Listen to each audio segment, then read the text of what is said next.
С Днем Великой Победы! Ура!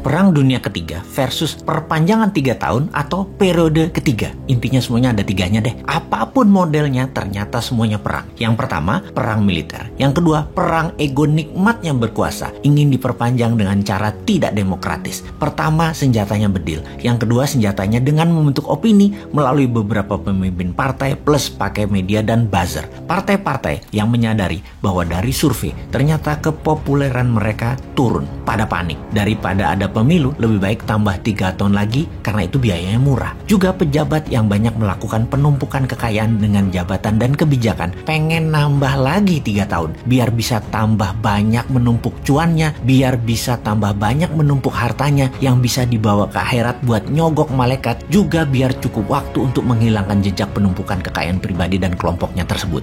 Partai besar, 2 yang utama hasil surveinya ternyata tidak turun. Keduanya nggak setuju diperpanjang. Orang mereka bisa berpeluang ambil jabatan tertinggi tersebut, ngapain setuju nambah 3 tahun apalagi 3 periode? Amit-amit jangan sampai begitu terjadi. Begitu kata mereka. Di sisi istana yang penuh dengan puja-puji kepada pejabatnya yang semua informasi harus bagus, merasa tidak ada lawan yang pantas memimpin Indonesia selain orang yang sederhana dan baik, maka orang di sekelilingnya menambah hembusan puja-puji kepada pemimpin tertinggi. Kenapa nggak 3 periode sekalian? Kalau perlu tambah 3 tahun baru tambah 3 periode. Ini keren toh. 80% suara partai besar di tangan kita. Itulah libido orang di sekeliling yang saat ini menjabat dengan enaknya karena bisa bermain semaunya. Ingin sang pemimpin tertinggi berkuasa terus dan apapun diusahakan. Enak mereka saat ini yang sedang menjabat karena bisa memainkan dalam tanda petik kebijakan-kebijakannya karena sang terpilih, sang tertinggi tidak terlalu detail memahami konteks proyek-proyek dan permainan anggaran anak buahnya. Tapi eits, ntar dulu. 2 partai terbesar teratas suaranya yang kalau di total suaranya mencapai kurang lebih 33%. Nggak mau lah. Jadi suara perpanjangan jabatan 3 periode tidak akan memenuhi quorum, tidak akan sampai 2/3. Maka rencana perpanjangan 3 tahun atau tambahan 3 periode kemungkinan tidak terjadi. Tidak terjadi. Sulit dan tidak mungkin. Walau libido penguasa saat ini pada mau, tapi mimpi tambahan 3 tahun itu hanya mimpi basah anak remaja. Jadi bagaimana solusinya? Mungkin lebih baik konsolidasi. Bagaimana nanti di tahun 2024 calon yang jadi dalam tanda petik sekali lagi adalah orang dari kelompok besar yang 80% ini yang mereka saat ini sedang otak-atik gatuk dan berbagi-bagi di antara mereka untuk 5 tahun ke depan sampai 2029. Prabowo, Puan, Ganjar Sandi, Anies RK, Ridwan Kamil, semua satu perahu sekarang. Saya ulangi lagi, semua satu perahu besar mereka saat ini. Percaya deh, wong bodoh ngaku pinter ini walaupun dewa mabok jurusnya. Kalau yang akan benang merah tarikan analisanya, pasti pada setuju maksudnya Bosman ini. Ada banyak benernya dan sering tepat kejadiannya. Balik ke para calon. Kemudian calon-calon itu terus dipasangkan bolak-balik 6 nama itu. Bisa Anies, Puan, Prabowo, Ganjar, macem-macem diutak-atik aja pokoknya.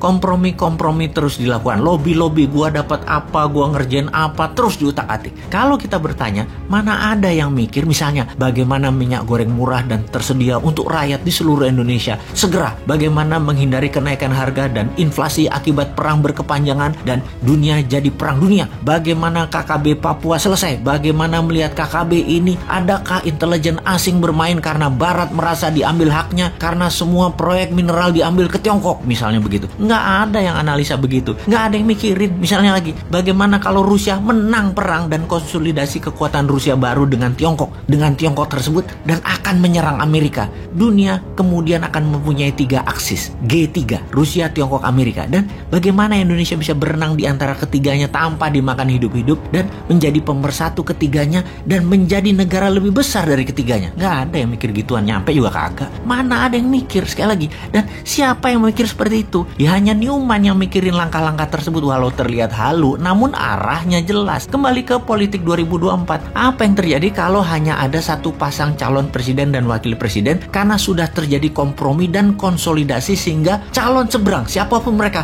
gak akan dapat perahu, lawannya kertas kosong. Yang terjadi adalah Indonesia tidak akan berubah, tetap akan gini-gini aja. Pemerintahnya akan semakin represif menekan, makin otoriter dan makin tidak tumbuh ekonominya karena terlalu sentralisasi dan kelompokisasi. Gila, susah banget ngomongnya. Rakyat tetap bebas memilih, namun propaganda pembenarannya masif diarahkan ke kelompok besar. Fakta yang lain yang kecil-kecil dihilangkan. Ujungnya tidak akan ada peluang kemajuan yang akan terjadi.